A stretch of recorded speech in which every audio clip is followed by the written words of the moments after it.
breaks upon the tomb.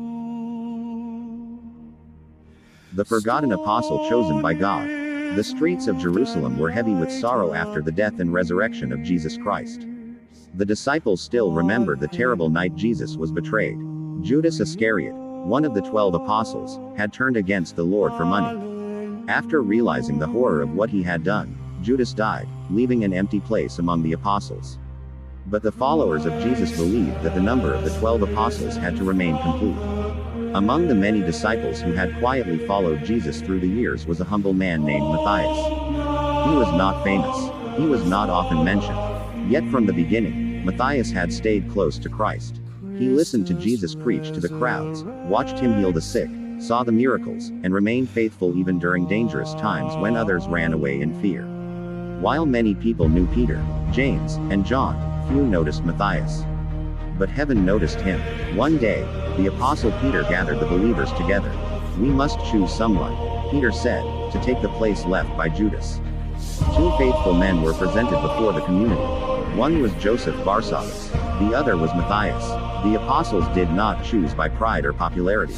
Instead, they prayed deeply. "Lord, you know every heart. Show us whom you have chosen." Then they cast lots, trusting God completely. And the choice fell upon Matthias. At that moment, the quiet disciple became one of the 12 apostles of Jesus Christ.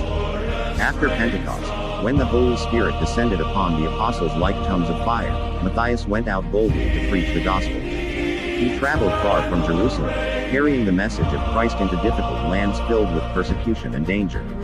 Ancient Christian traditions say he preached in regions around Judea, Ethiopia, and near the Caspian Sea.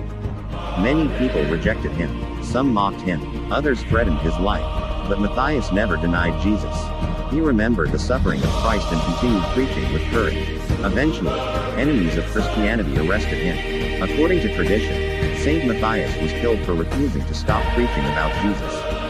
He died as a martyr, faithful to the very end. Why is Saint Matthias celebrated on May 14th? The Catholic Church celebrates Saint Matthias on May 14th because this date was assigned as his feast day in the Church's liturgical calendar to honor his life, apostleship, and martyrdom. For many centuries his feast was celebrated on February 24th, but after reforms to the Roman Catholic liturgical calendar, it was moved to May 14th. The new date places his celebration closer to the feast of the Ascension of Jesus, because Matthias was chosen as an apostle shortly after the Ascension and before Pentecost.